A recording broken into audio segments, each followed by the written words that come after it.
नमस्कार, स्वागत है आपका न्यूज स्टेट मध्य प्रदेश। आप देख रहे हैं, मैं हूं आपके साथ शफान अंसारी। कार्यक्रम में बात करेंगे छत्तीसगढ़ में होने जा रहे नगरीय निकाय चुनाव की। इसको लेकर बीजेपी कांग्रेस दोनों ही पार्टियों में बैठकों का दौर शुरू हो चुका है। रायपुर में दोनों ही पार्टियों की बैठक हुई है, जिसमें चुनाव की रणनीतियों को लेकर चर्चा की गई।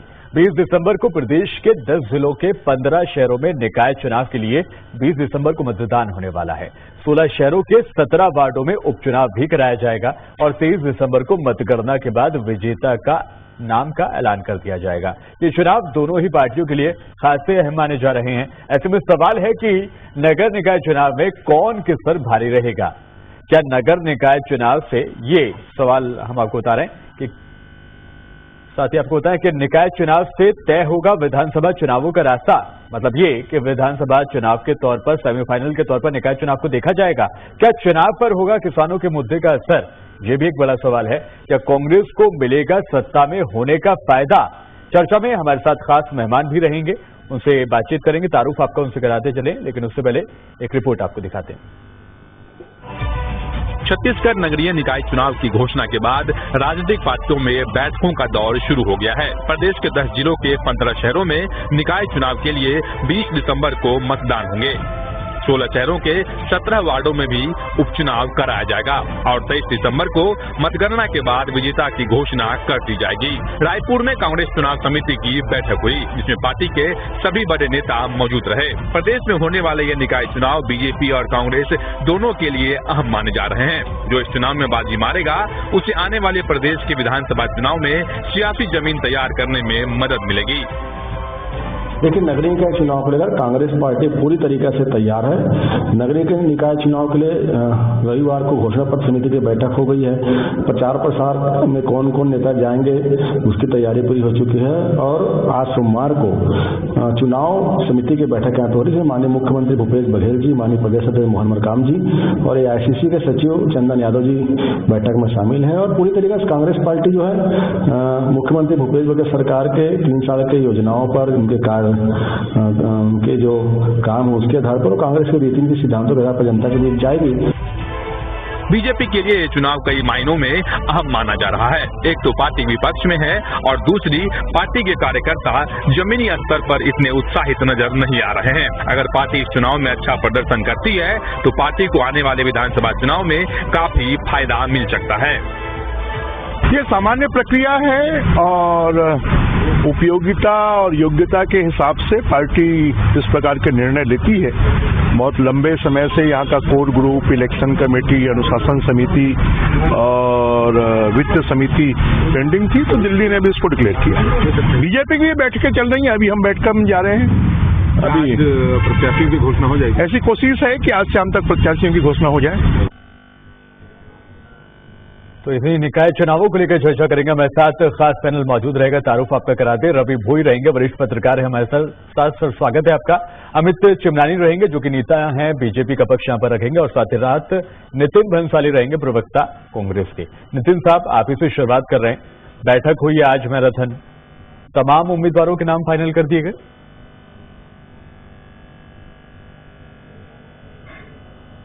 जी, मेरे से पूछा? जी सर, कांग्रेस से पूछ रहा हूं। जी जी जी, देखिए, बैठक अभी जारी है और सारी चीजों को एनालिसिस करके जो एक वो होगा, जैसे कि हम लोगों ने कहा कि इस बार हम बायोडाटा नहीं ले रहे हैं, पर्यवेक्षकों को भी हमने, पार्टी ने उनको नियुक्त किया था। पर्यवेक्षकों की रिपोर्ट के आधार पर ये देखा जाएगा कि कौन व्यक्ति वहां पर एक्टिव है, किसका जनाधार है, कौन जन सेवा से वहां पे लगातार जुड़ा हुआ है और उसकी लोकप्रियता कैसी है और पार्टी के रीति नीति और उसकी आइडियोलॉजी से वो कितना जुड़ा हुआ है। इसके आधार पर जो अभी मीटिंग चल रही है, मुझे ऐसी उम्मीद है कि आज नहीं तो कल सुबह या शाम तक के सारी टिकटों की घोषणा कर दी। ठीक है। अमित चिमनानी साहब, सर आपके यहाँ भी बैठक हुई है, क्या कुछ निकल कर आया? देखिए, हमने तो बीरगांव के लिए प्रत्याशियों की घोषणा कर दी है। सवाल यह है कि प्रत्याशी आज नहीं तो कल घोषित होते ही हैं। सभी पार्टी की रीति नीति वाले लोग ही आएंगे और ये चुनाव बहुत महत्वपूर्ण चुनाव इस नजरिए से भी है कि 3 साल का जो कुशासन छत्तीसगढ़ में जनता ने देखा है, अब वो बदला लेने के लिए आती है। बहुत बड़ा मैंडेट दिया, बहुत इनको सपने दिखाए गए थे और जनता के साथ जिस प्रकार का धोखा कांग्रेस ने किया है हर मामलों में, चाहे सरकार के परिप्रेक्ष्य में देखें चाहे नगर निगम के परिप्रेक्ष्य में देखें। मैं कुछ तथ्य भी रखता हूं, केवल कांग्रेस की तरह हम हवाई बातें नहीं करते। देखिए 3500 करोड़ की जल जीवन मिशन की योजना, घर घर स्वच्छ जल पहुंचे, इसके लिए केंद्र सरकार पूरा सहयोग कर रही थी। 2200 से ज्यादा ऐसी जगह हैं अंसारी जी जहां पर इस योजना की शुरुआत तक नहीं हो पाई जी।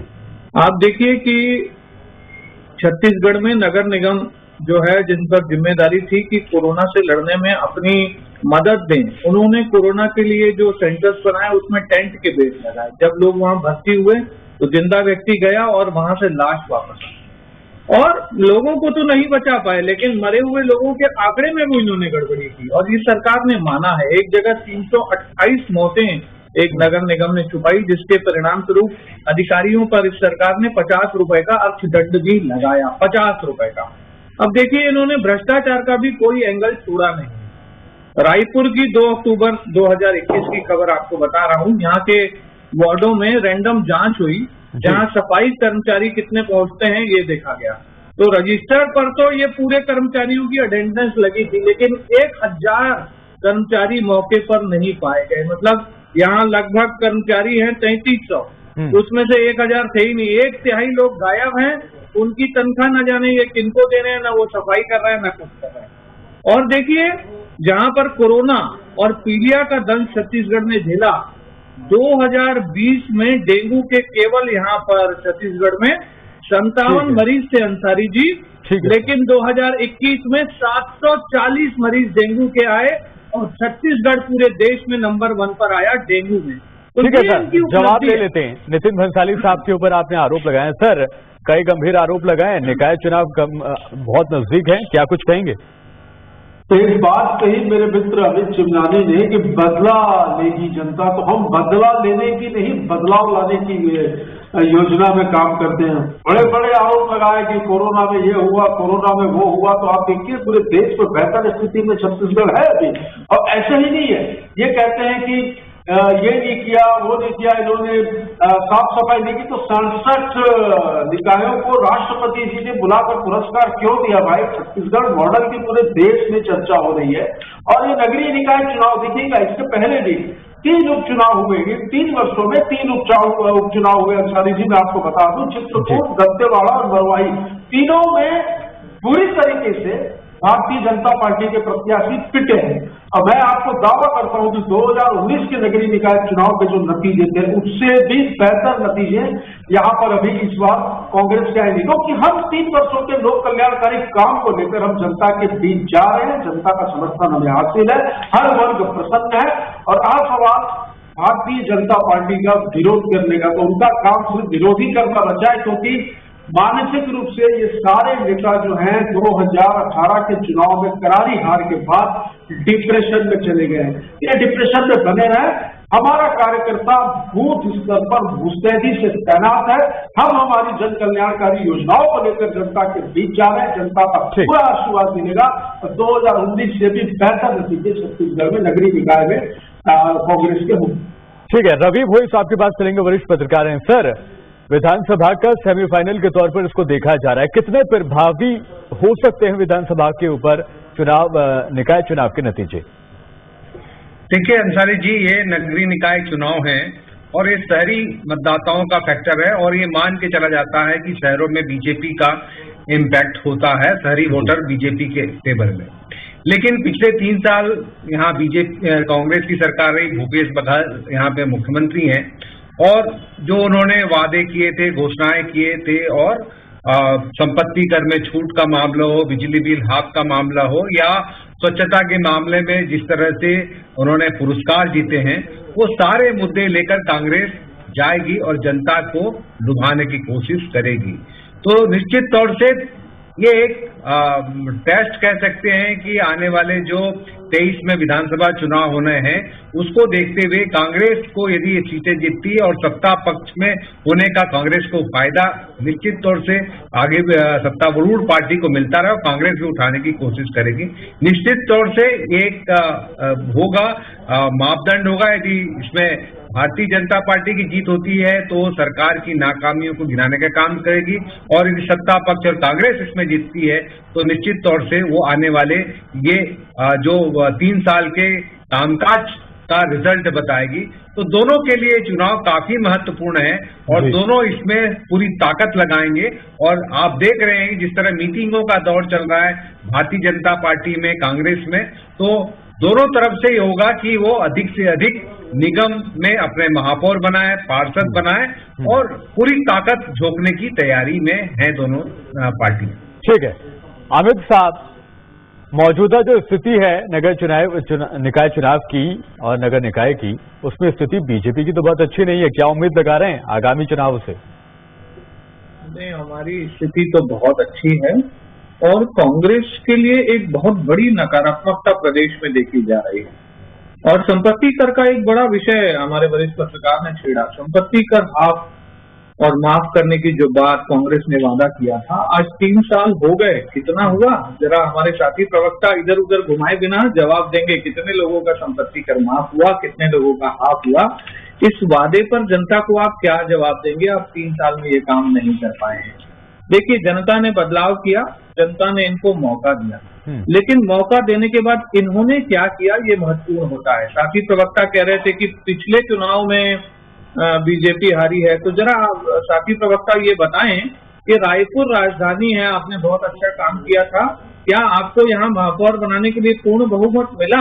नहीं मिला। क्यों नहीं मिला, इसको सोचिए। और वो तो आपकी सरकार का शुरुआती वक्त था जब जनता को समझने में थोड़ा समय लग रहा था।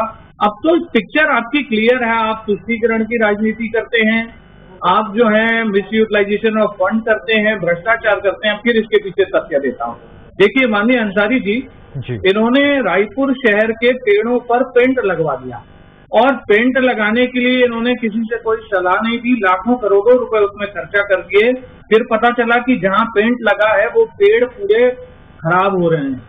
उसके बाद वो पेंट उतारने का इन्होंने काम किया, तो करोड़ों रुपए पेंट लगाने में, फिर करोड़ों रुपए पेंट उतारने में, ये काम कर रहे हैं 3 साल से। अब इन्होंने फव्वारे लगाए यहाँ शहर में, अलग अलग गार्डनों में 7 करोड़ रुपए के फव्वारे 15 दिन चल के बंद पड़े हैं। और मैं नितिन जी को और आप सभी को बता रहा हूँ, ये कोई आरोप नहीं है, हम तथ्यों पे बात कर रहे हैं। ये चीजें फैक्ट्स हैं जो सामने आई हैं, एक भी चीज ऐसी नहीं है जो हवा हवाई बात हो रही है। स्मार्ट सिटी का जितना पैसा शहर को व्यवस्थित बनाने के लिए, शहर को अच्छा बनाने के लिए दिया जा रहा है, उसका बहुत ही ज्यादा दुरुपयोग करके पैसों की बर्बादी, जनता की गाढ़ी मेहनत की कमाई का दुरुपयोग यहाँ किया गया। आप स्वच्छता में अवार्ड ले आए, रायपुर राजधानी में नितिन जी बताएं क्यों स्थिति खराब रही? अरे राजधानी तो सबसे ज्यादा साफ होनी चाहिए ना, क्यों नहीं आप साफ रख पाए? क्यों रायपुर राजधानी सफाई के मामले में पीछे रही? मैं इतनी सारे जो बातें प्रश्न कर रहा हूँ उसका जवाब दे, इधर उधर नहीं घुमा।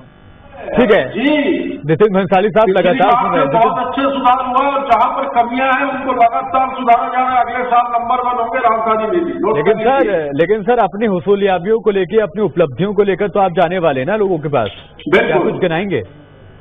बिल्कुल गिनाएंगे। ये अभी पेंट की बात कर रहे थे पेड़ों पर, मैंने खुद शिकायत की थी 2017 में कि भाई ये पेंट लगाने से नुकसान होता है पेड़ों में। इन्हीं की सरकार में पेंट लगाए थे, वो साइकिल ट्रैक बनाया था।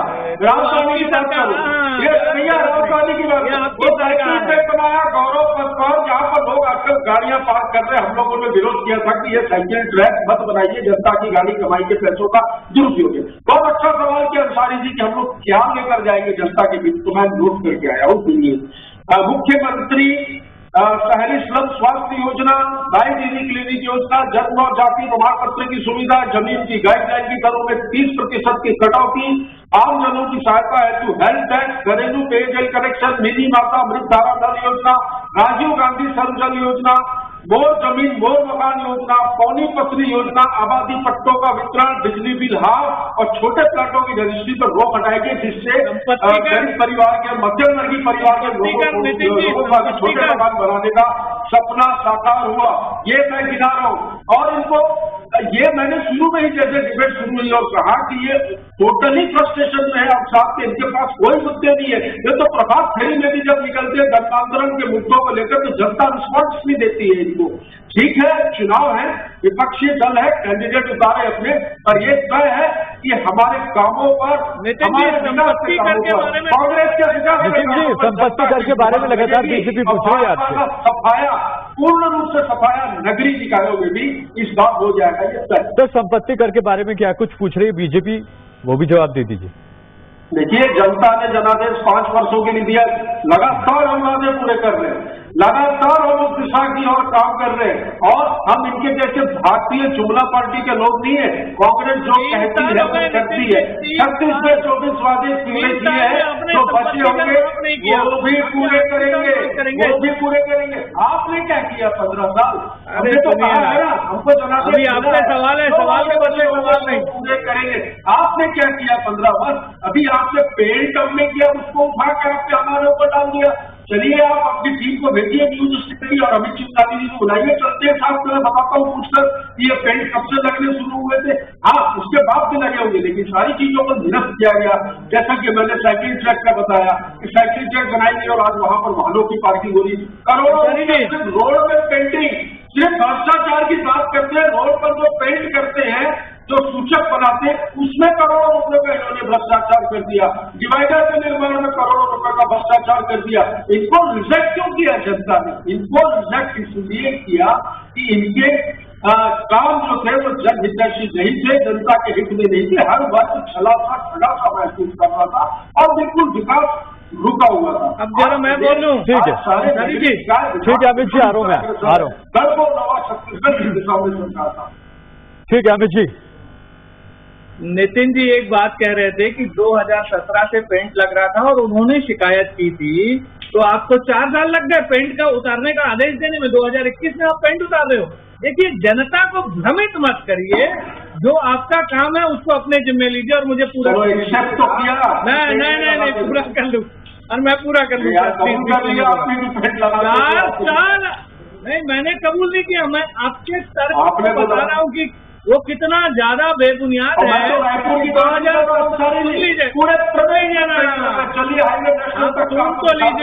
चलिए अमित जी से मेरा सवाल है। अमित जी, ठीक है, नितिन जी मैं आऊंगा आपकी बात। अमित जी आगे बढ़ाते हैं, थोड़ा सा आगे बढ़ते हैं। दिल्ली हाईकमान ने भारतीय जनता पार्टी में, संगठन में, छत्तीसगढ़ में बड़े बदलाव किए हैं। क्यों ये सर्जरी की जरूरत पड़ी? देखिए, वो तो हमारे नेतृत्व को जो भी ठीक लगेगा, और उसमें से कुछ लोगों को नई जिम्मेदारी मिली है, कुछ लोग ऐसे हैं लेकिन बहुत से सीनियर चेहरे ऐसे हैं जिनको जिम्मेदारी नहीं दी गई। देखिए जो पद होते हैं वो सीमित होते हैं और उन पर जो सीमित लोग हैं उनको ही आना होता है, और ये नेतृत्व तय करता है, और हर पार्टी में ऐसा ही होता है। तो इसमें कोई सर्जरी वाली बात या कोई खराब सही वाली बात नहीं, ये तो एक रूटीन प्रोसेस है। अब मैं कुछ बातें पूछना चाह रहा था जो जवाब संपत्ति कर का ये दे नहीं पाए। कितना ज्यादा अच्छा काम किया तो कांग्रेस पार्टी से 6-6 हजार 9-9 हजार लोग क्यों छोड़ करके जा रहे हैं, इसका जवाब दे दें। और थोड़ा सा सरकार की नकारात्मक, बीच में मत बोलिए नितिन जी, बीच में मत बोलिए नितिन जी, आप अपनी बारी में बोलिएगा। नहीं, देखिए फिर ऐसे में डिबेट ठीक नहीं। सर माननीय अंसारी जी, माननीय, अरे सर आप कौन होते हैं झूठ सच का फैसला करने वाले? आप जज थोड़ी हैं। तो आप कौन होते हैं? जज के कुछ भी बात दीजिएगा। देखिए, बीच बीच में बोलना का मतलब है कि आप विचलित हो रहे हैं, विचलित मत कीजिए। आप अपनी बारी कंटिन्यू कीजिए जल्दी। देखिए, सरकार की जो नकारात्मकता है, सरकार के खिलाफत कितनी ज्यादा है, उसके कुछ मैं एग्जांपल दे रहा हूँ, और कांग्रेस पार्टी से लोग कितने खफा हैं। देखिए, किसान धान बेचने के लिए भटक रहे हैं, टोकन के लिए यहाँ भगदड़ मच गई। हर वर्ग कर्मचारी आंदोलनरत है। 1 लाख शिक्षक अभी आंदोलन करने वाले हैं। विद्या मितान, शिक्षक अभ्यर्थी, बिजली कर्मचारी, स्वास्थ्य कर्मचारी 3 साल के अल्पकाल में कई बार आंदोलन कर चुके हैं। 8 लाख से ज्यादा गरीबों का आवास इन्होंने छीन लिया है। प्रदेश को इन्होंने कर्ज की खाई में डुबा रखा है। अपराधों में छत्तीसगढ़, यूपी, बिहार को पीछे छोड़ रखा है। इतनी सारी जो आपकी उपलब्धियां हैं, किस मुंह से जनता के बीच जाएंगे? और ये सारी चीजें सच है, ये फैक्ट्स हैं। आपने जो काम करना था वो नहीं किया। छत्तीसगढ़ के लोगों का पैसा आपने दूसरे प्रदेशों में तुष्टीकरण की राजनीति और गांधी परिवार को खुश करने के लिए आपने लुटाया है। लेकिन छत्तीसगढ़ का आगे रवि साहब की बात चल रही है। प्रधानमंत्री केयर फंड का पैसा किसके ऊपर लुटाया भाई? कहाँ से कहाँ जा रहे हैं? वो देशवासियों के लिए इस्तेमाल हुआ है। आपको क्या देशवासियों के लिए किया? मैं आपको बता दूं, उसमें भी जान दीजिए, वो वेंटिलेटर काम नहीं कर रहे हैं। आपके प्रधानमंत्री केयर फंड से वेंटिलेटर भेजे गए, कहाँ हिसाब क्यों नहीं दे रहे? हिसाब क्यों नहीं दे रहे? हिसाब क्यों नहीं दे रहे? आप प्रधानमंत्री केयर फंड का हिसाब क्यों नहीं दे रहे? उत्तर प्रदेश में पैसा दिया क्यों? आपने छत्तीसगढ़ क्यों नहीं देंगे? क्यों किया? छत्तीसगढ़ के लोगों को न्याय हो रहा है, न्याय हो रहा है।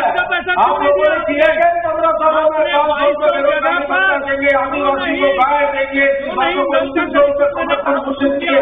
क्या दिया आपने? आदिवासियों की जमीनों को आप लोगों ने उद्योगपतियों को दिया। और आज आप यहाँ पर बैठकर झूठ पर झूठ बोल रहे हैं, बीच में मत बोलिए। कोई काम नहीं किया है तो सिर्फ आपने काम नहीं किया, इसलिए जनता ने आपको दखल किया। ठीक है अमित जी, नितिन जी, ठीक है सर, हो गई बहस, आगे बढ़ते हैं सर, आगे बढ़ते हैं। मैं रवि जी के पास जाना चाहूंगा। रवि जी वरिष्ठ पत्रकार हैं, लगातार देख भी रहे हैं छत्तीसगढ़ को। भारतीय जनता पार्टी की तरफ से अमित जी पूरी तरह से एक्टिव दिखाई दे रहे हैं, पूरी तरह से कॉन्फिडेंट दिखाई दे रहे हैं। आपको क्या लगता है कितनी मजबूत स्थिति में बीजेपी है? देखिए, बीजेपी 15 साल सत्ता में रही, 2018 के चुनाव में सत्ता से बाहर हो गई और भारतीय जनता पार्टी का उद्देश्य है कि फिर से सत्ता में वापसी। इसलिए देखिए, आप सत्ता संगठन में भारतीय जनता पार्टी में कई तरह के बदलाव हो रहे हैं और सारे बदलाव 2023 के चुनाव को देखते हुए किए जा रहे हैं, चाहे अनुशासन समिति हो, वित्त समिति हो या फिर दूसरी समितियां हो। सारी समितियों में नए लोगों को और जो एक्टिव लोगों को उसमें इन्वॉल्व किया जा रहा है। तो ये चुनाव भी भारतीय जनता पार्टी बड़े मजबूती के साथ लड़ेगी और निश्चित तौर से वो एक्टिवनेस रहेगा। और कांग्रेस सत्ता में है तो कांग्रेस भी इसको किसी कमजोर की तरह से या ये नहीं करेगी कि हम सत्ता में इसलिए आ जाएंगे। तो मुकाबला तो जबरदस्त होना है। नगरीय निकाय चुनाव चाहे 10 हो और खास तौर से भिलाई है, रिसाली, जहां भूपेश बघेल का विधानसभा क्षेत्र है, वहां से 6 मंत्री हैं, तो काफी फोकस रहेगा दुर्ग पे और रायपुर में एक है बिरगांव। तो निश्चित तौर से चुनाव भारतीय जनता पार्टी और कांग्रेस दोनों के लिए प्रतिष्ठा का प्रश्न रहेगा। ठीक है, दुर्ग की बात की है रवि जी ने, वाकई इसके लिए मैं चलना चाहूंगा नितिन साहब के पास। नितिन जी, दुर्ग से आपके कई मंत्री आते हैं और दुर्ग बहुत महत्वपूर्ण जिला कांग्रेस के लिए है भी। हमारे लिए दुर्ग नहीं, पूरा प्रदेश महत्वपूर्ण, प्रदेश की 3.25 करोड़ जनता महत्वपूर्ण है, सिर्फ दुर्ग महत्वपूर्ण नहीं है। और हमने तो 3 साल के कामों को जनता के बीच में रखकर हम चुनाव के मैदान में जा रहे हैं। जनता का पूर्ण आशीर्वाद है और दुर्ग ने ही सारे 10 जिलों के 15 निकायों में कांग्रेस का झंडा लहराएगा, इसको कोई नहीं रोक सकता। और ये बिल्कुल तय है कि भारतीय जनता पार्टी जो कि 65+ की विधानसभा में बात करती थी और 15 साल गवर्नमेंट चलाने के बाद 15 सीटों में सिमट कर रह गई थी, यही हश्र इनका अभी नगरीय। लेकिन फिर भी अमित जी मुस्कुरा रहे हैं। अमित जी, नितिन जी, अमित जी लगातार मुस्कुरा रहे हैं, जवाब ले लेते हैं। अमित जी, ये मुस्कुराहट क्या कह रही है? मुंगेरी लाल के हसीन सपने देखते रहे। ठीक है, एक बार हसीन सपने तो इन्होंने देखे थे 65+। एक बार आप सुन लीजिए नितिन जी, हर बारी आप बीच में बोले। आपने एक बार चुनाव जीता, जनता ने आप पे विश्वास किया, लेकिन जनता के साथ जो विश्वासघात आपने किया है नितिन जी और आपकी पार्टी ने, जनता वाकई तैयार बैठी है कि आपको बोरिया बिस्तर बनवाएगी और आपकी चला चली की जो बेला है उसकी शुरुआत ये नगर निगम नगरीय निकाय के जो चुनाव है उससे होगी। आप तैयारी कर लीजिए, कपड़े बांधने का सिलसिला शुरू हो रहा है। 2023 विधानसभा भी जीतेंगे और 2024 में आप चलिए। लोगों को केंद्र से बेदखल भी करेंगे। बोलने से तैयार चुनाव रहिए नहीं आप। ठीक है, कांग्रेस और बीजेपी दोनों ही राजनीतिक दलों के प्रवक्ता हमारे पास सत्ता का मौजूद गुमान थे। मत करिए। ठीक है सर वक्त की कमी थी, वक्त पूरा हो चुका है, लेकिन अमित जी भी नितिन जी भी दोनों तरह से दोनों साइड से ही बार पलटवार लगातार देखा भी गया। दोनों ही पार्टियां बहुत कॉन्फिडेंट भी नजर आ रही हैं। हालांकि रवि जो कि वरिष्ठ पत्रकार हैं वो बताते हैं कि जो मौजूदा सरकार होती है, जो सत्ता में होती है, उसको खासा फायदा इस तरह के चुनावों में मिलता है। हालांकि बहुत दूर नहीं है, 20 तारीख को वोटिंग होनी है, तमाम चीजें साफ हो जाएंगे। फिलहाल आपके मुद्दे में अभी के लिए इतना ही।